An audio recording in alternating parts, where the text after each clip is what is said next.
Welcome to today's class on a beautiful poem on encountering death and a powerful response to that encounter. Now, why do I say death? We find it in the title of the poem, which I'll be discussing today, which is also the first line of the poem. Do not go gentle into that good night by the poet Dylan Thomas. Now, when we say good night to a person, it signifies the end of that day. In this poem, Dylan Thomas is saying good night to his old father who is ill. He doesn't exactly mention his father at the beginning of the poem, but he does mention old. So we are to take the poem on two levels, universal and personal. On a universal level, death is the inevitable truth. On a personal level, death is an intimate act where you see your parents inching towards death each day. To say good night is difficult because you address that end each day, each moment. Now, this difficulty was not handled sentimentally by the poet because he had witnessed death as an everyday occurrence when he lived in London during the Second World War, working for the BBC and writing film scripts. This poem was written in 1947, just 2 years after the Second World War ended in 1945. During this time, he had written a poem, a refusal to mourn the death by fire of a child in London, where he says that one shouldn't murder a dead child already killed by bombing by sentimentalizing her death further. Therefore, for him, death is not just about writing an elegy or making poetry out of death.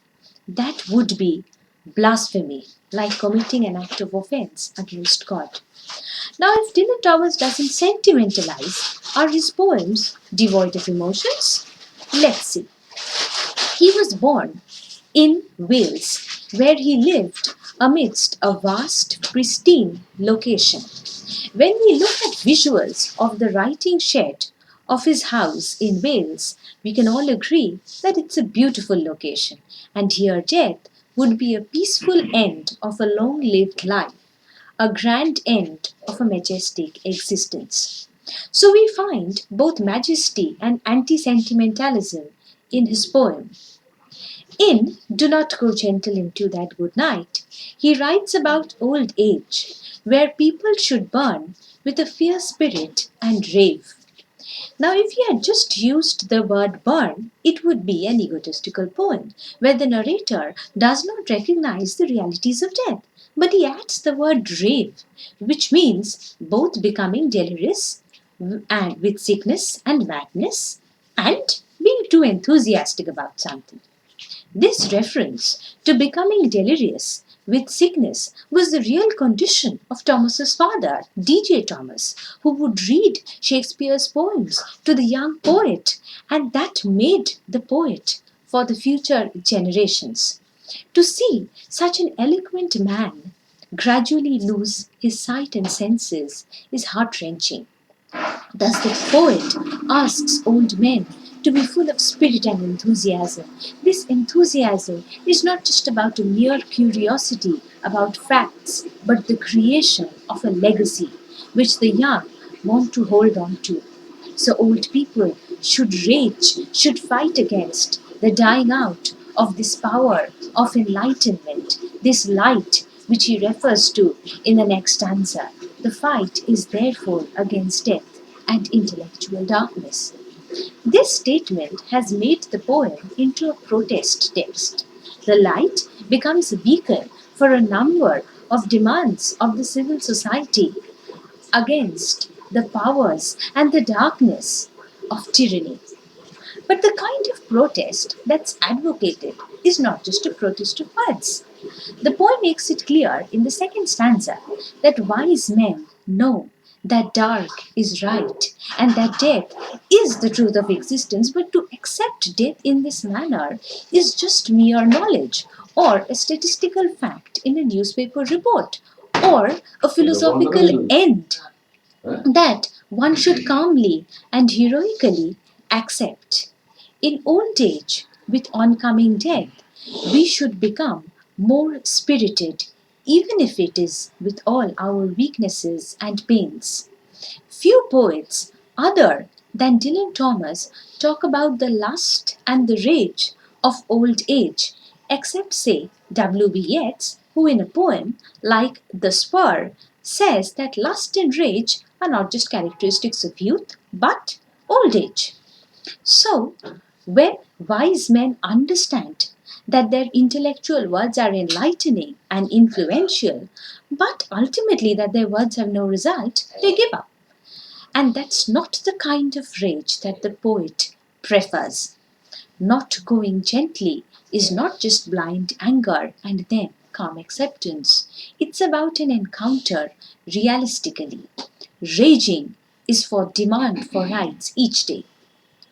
In the third stanza, he refers to good men whose actions are like the high waves on a seashore. And what happens to extremely high waves? They crash.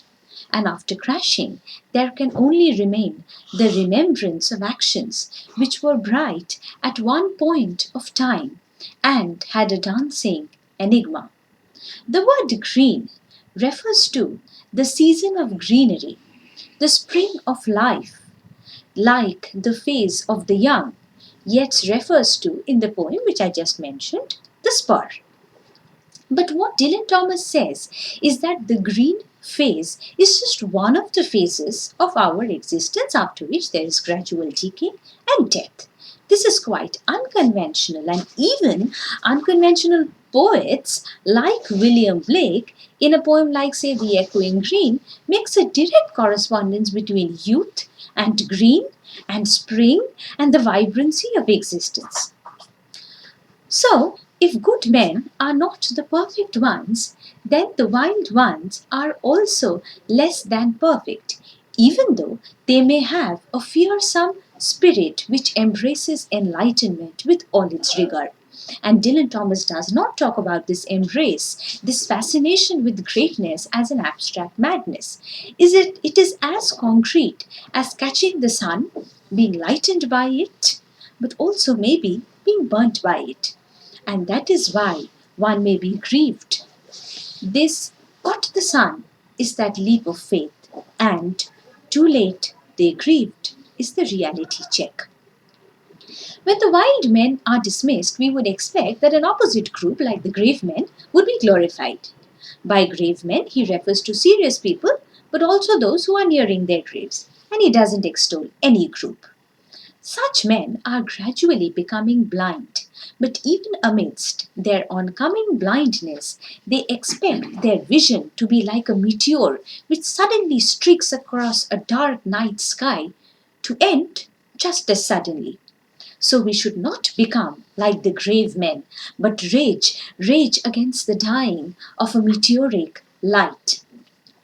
After such passionate appeals, the poem turns intimately personal, and the writer looks upon his old father who is there on a sad height. This sad height could refer to the old man propped on a high bed as he is inching towards death. Then he prays to his father to both curse and bless him. As a young person or as young people, we always expect our elders to bless us. But this poem teaches us something important, that even curses, the swearing, even though they may be rude at times, still indicate that our elders are alive with us. Such passionate statements, which are full of fierce tears, make this text such a powerful one.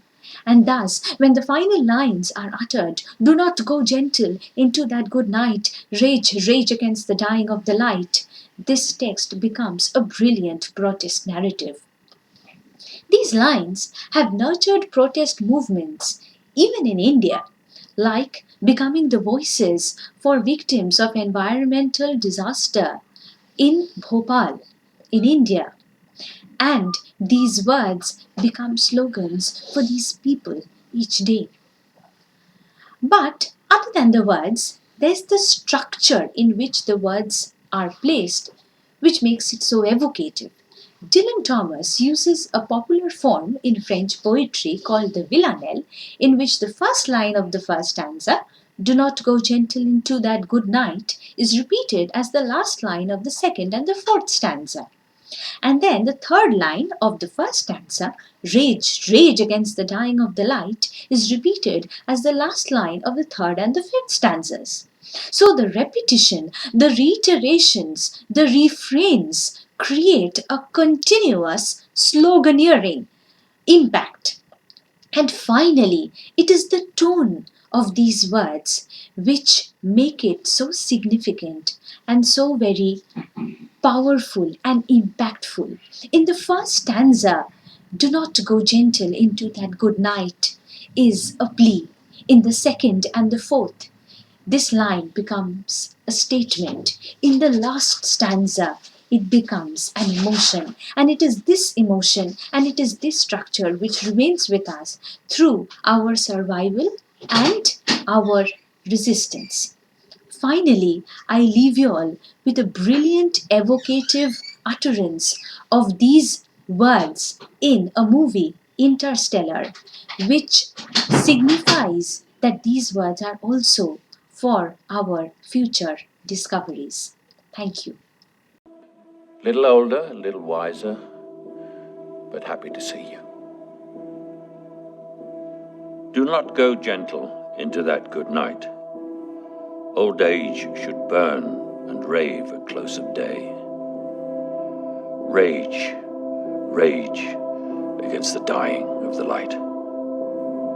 Though wise men at their end know dark is right, because their words had forked no lightning, they do not go gentle into that good night. Rage, rage against the dying of the light.